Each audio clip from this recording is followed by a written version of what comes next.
Cage Minds, down at Fit NHB. We got with us Ray Borg, and UFC 196 is right around the corner. We're sure you're ready, even though the heavyweights keep dropping like flies. How you doing, Ray? I'm doing great, man. Just got done training pretty hard. Last week for our training, so just hitting it real hard. 3-fight win streak, looking to make it 4. How good are you feeling? How at home are you feeling in the octagon? I feel really good. I feel like my cardio is better than it's ever been before. My strength as well.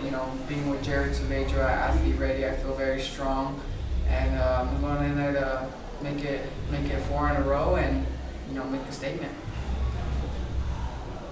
What have you learned about yourself and your style from these other 3 trips in the octagon facing high-level opponents? Or 4 trips to the octagon. I learned that I'm a force to be reckoned with.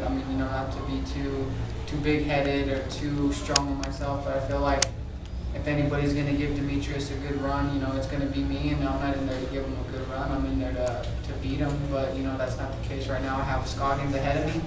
So I feel like I pose a different threat than all these guys. I'm always shopping for a finish. I put the pressure on, and I set a high pace. So you look at Scoggins, a unique style, I believe, for the flyweight division. What do you see in his fighting game? It's tricky. He's not going to be any tougher than anybody I've ever faced. I know that his ground game, I don't feel like is at my level. His scrambling ability is pretty good. I think he's going to make for a fun scramble once we get on the ground, but I feel like I'll still end up on the top of that game. And he's just got that real awkward karate style, but it's nothing that I can't get past.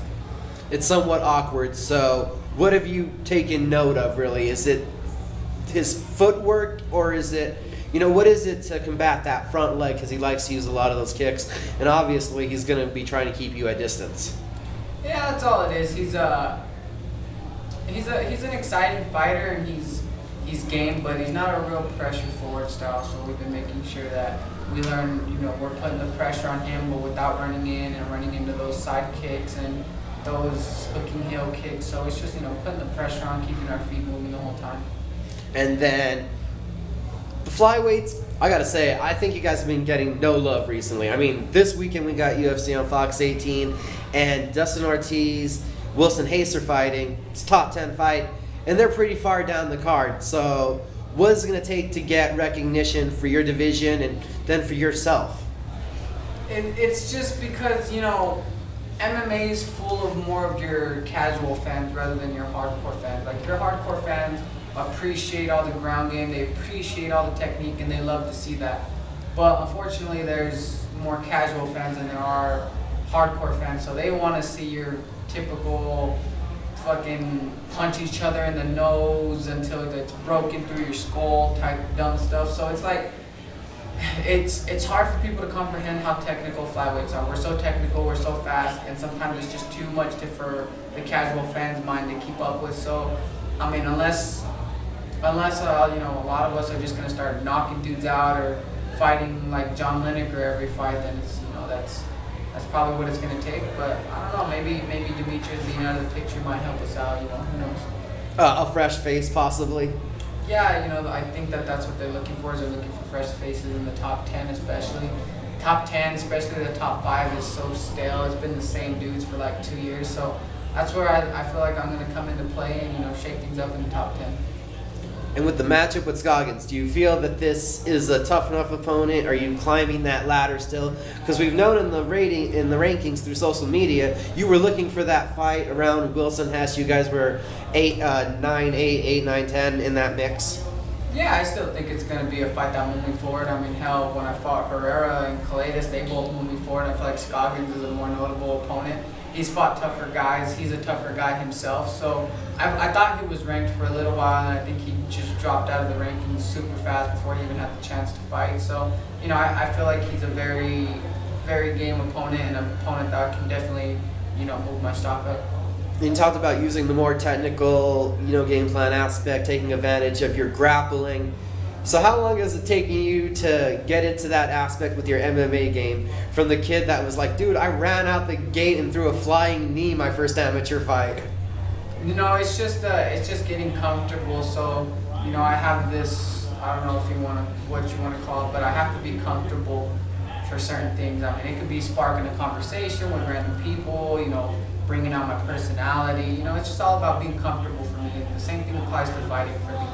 Once, not bouncing around from promotion to promotion, legacy, king of the cage, the fact that I am planted in the UFC, I can get comfortable, I can get my groove on and, stay focused on what I'm doing, and I feel comfortable, and that's the biggest thing, is being comfortable and also knowing the level that I'm at now. Sometimes it's hard for you to tell what level you're at, especially when you're only 22, got into the UFC at 20.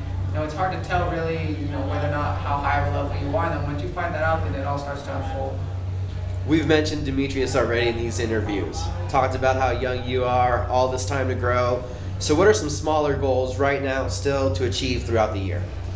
Some smaller goals are just to fight more than 2 times in a year. I mean, I've been in the UFC 2 years and I've only fought 4 times.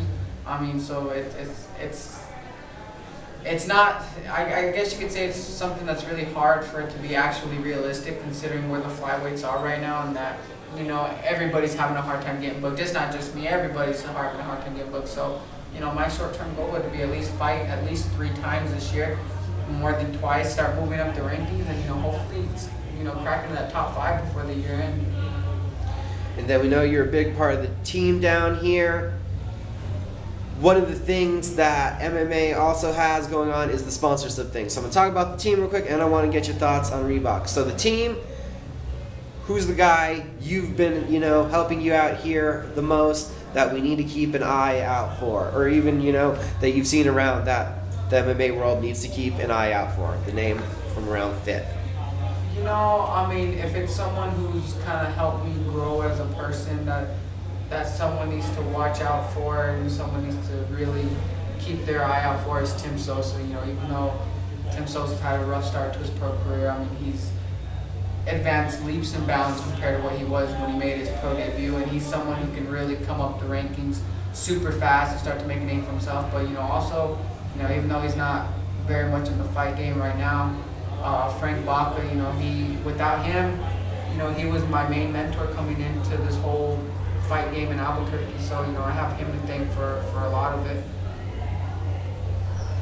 Then Reebok. People haven't liked it. Some people do like it. Do you have any specific thoughts on what it's done for you? Has it made anything easier not having a hunt for sponsors? We obviously see you still get some. It's difficult, I guess you could say, for sponsors, but I wasn't deep in the sponsorship game to begin with. I wasn't sponsored by all these major companies. So I mean, the plus side is, I don't have to wait months for my check. I don't have to search for sponsors. It's already there. They give me my money, and it's, that's what it is. But the more of a name I develop, the more people want to sponsor me. Even if it's just local businesses, some people do want to sponsor me, and the sponsorship kind of ends up going away and starts to get out of the question and talked about because of the Reebok deal, and because people want to pay.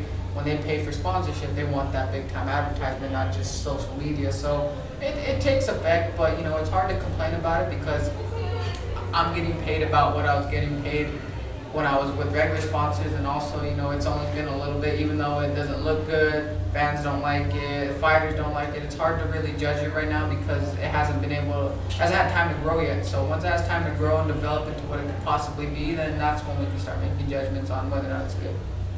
The UFC has announced next year, I believe, some new territories. Holland, they're going to be going out to. I know this year there was Croatia. So the whole world's open. Ray Borg could get on any card in the world. Where do you want to fight?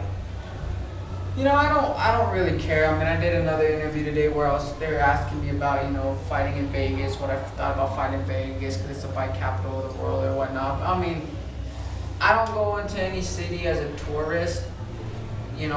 I'm there for business, so really it doesn't matter. I don't even know where I'm at half the time the week of the fight because I'm so focused on the fight. So, where I fight doesn't really matter. But one thing I am liking is I like to travel, explore different cultures, see how other people live. It's pretty neat. So, if I had to fight somewhere, I'd probably fight somewhere out of the country. I think I'd like to fight in Australia.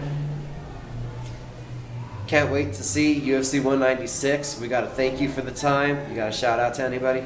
Shout out to my teammates, everybody here at Fit, my coaches, John Judy, Arlene Sanchez, all my sparring partners, over there at Pettis Gym, everywhere else, or Pettis Boxing, I'm sorry, and then my sponsor, Trent Cotney Construction and Law, and Nutrisumma. Thank you for the time. Hey, no problem, thank you.